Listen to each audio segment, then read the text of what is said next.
Juneteenth is upon us. In recent years, this holiday has taken the spotlight to many online, but Juneteenth has been celebrated by many for decades.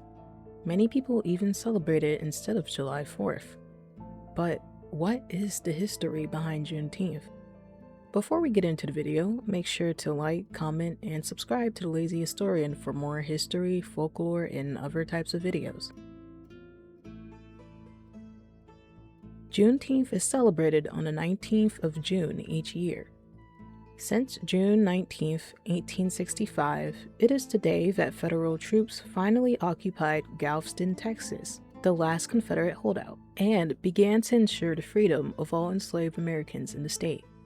On June 19th, 1865, Union General Gordon Granger arrived in Galveston and issued General Order No. 3, which read, "The people of Texas are informed that, in accordance with a proclamation from the Executive of the United States, all slaves are free.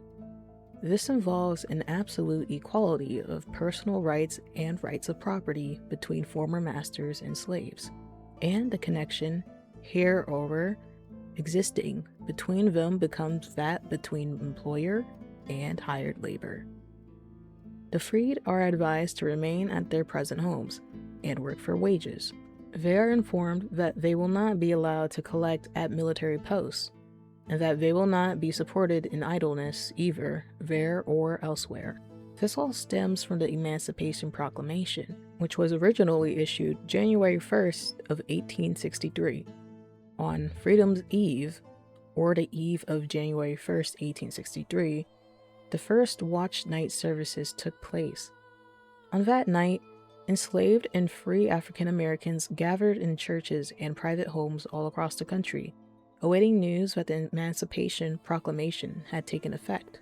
At the stroke of midnight, prayers were answered as all enslaved people in Confederate states were declared legally free.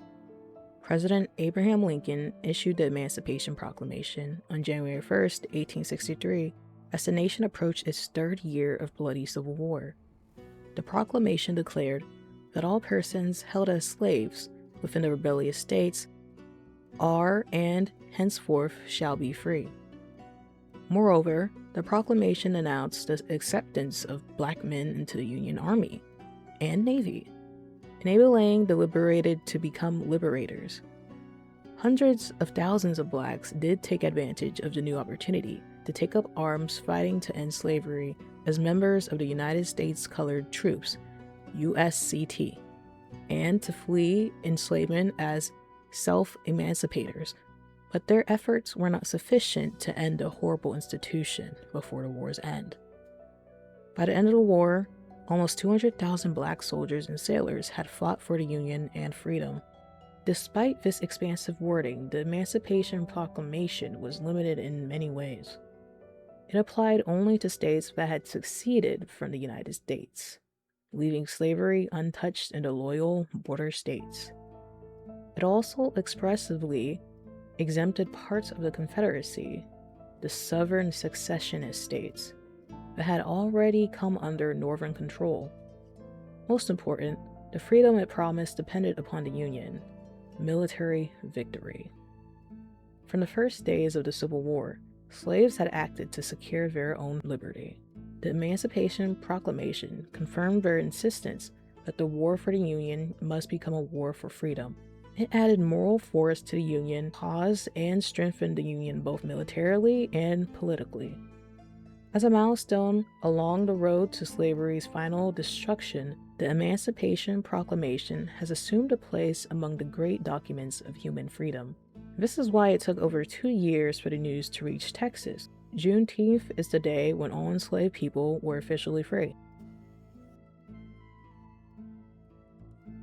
The broader celebrations of Juneteenth were used as political rallies and to teach freed African Americans about their voting rights. Within a short time, however, Juneteenth was marked by festivities throughout the state, some of which were organized by official Juneteenth committees.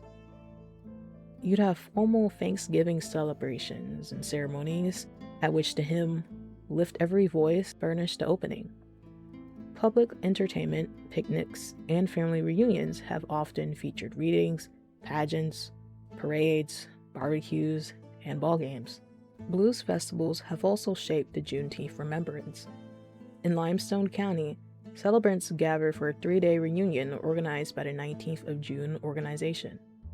Some of the early emancipation festivities were relegated by city authorities to a town's outskirts. In time, however, African American groups collected funds to purchase tracts of land for their celebrations, including Juneteenth. A common name for these sites was Emancipation Park. In Houston, for instance, a deed for a 10-acre site was signed in 1872, and in Austin, the Travis County Emancipation Celebration Association acquired land for its Emancipation Park in the early 1900s. The Juneteenth event was later moved to Rosewood Park. In the state capital, Juneteenth was first celebrated in 1867 under the direction of the Freedmen's Bureau and became part of the calendar of public events by 1872.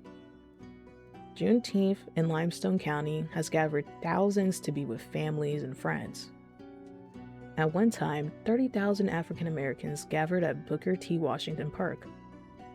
One of the most important parts of Limestone celebration is the recollection of family history, both under slavery and since. It is important to note that African Americans celebrated their freedom on many dates across the nation. For more than 150 years, for example, South Carolinians and Georgians have held Emancipation Day programs on January 1st in honor of the Emancipation Proclamation. Big Bethel AME Church in Atlanta hosted a major event featuring contests, plays, music, and a shared meal. In many local communities, parades celebrated the service of Union troops, especially members of the USCT, and picnics showed African Americans claiming public spaces that they usually were forbidden to use. Representative Al Edwards, a Democrat from Houston, introduced a bill calling for Juneteenth to become a state holiday. The state legislature passed the act in 1979, and Governor William P. Clements Jr. signed it into law. The first state-sponsored Juneteenth celebration took place in 1980. Juneteenth marks our country's second Independence Day. Although it has long been celebrated in the African American community, this monumental event remained largely unknown to most Americans. Over the decades, many advocated the establishment of Juneteenth as a national holiday, like Reverend Ronald Myers and Opal Lee. Dr. Myers worked tirelessly to bolster the national movement to have Juneteenth declared a national holiday. Friends and family recall that Dr. Myers traveled to Washington, D.C. for more than 20 years, lobbying lawmakers to insist that they recognize Juneteenth on both state and national levels, although he sadly passed away in 2018. Opal Lee, also known as the grandmother of Juneteenth, in 2016, at the age of 89, began a walk from her home in Fort Worth to Washington, D.C. to bring awareness to this important cause. She walked 2.5 miles each morning and afternoon, a representation of the 2.5 years Black Texans remained enslaved after the signing of the Emancipation Proclamation. Soon, others joined Lee on her march. The 1,400-mile walk concluded with a press conference that put Juneteenth on the nation's radar. Lee continued to walk 2.5 miles each Juneteenth to collect signatures and gather support nationwide for national recognition of Juneteenth. But it wasn't until the murders of George Floyd and Breonna Taylor in 2020 where Juneteenth would get the attention needed for it to become a federal holiday. Lee held her annual walk, and the signatures on her petition to make Juneteenth a national holiday totaled over 1.5 million. The next year, in 2021, President Biden finally designated June 19th as a federal holiday. That's a summary of the history and significance behind Juneteenth. How long have you been celebrating Juneteenth? Is this your first time hearing about it? Comment below and give suggestions on other histories I should cover next. Make sure to like and subscribe to The Lazy Historian.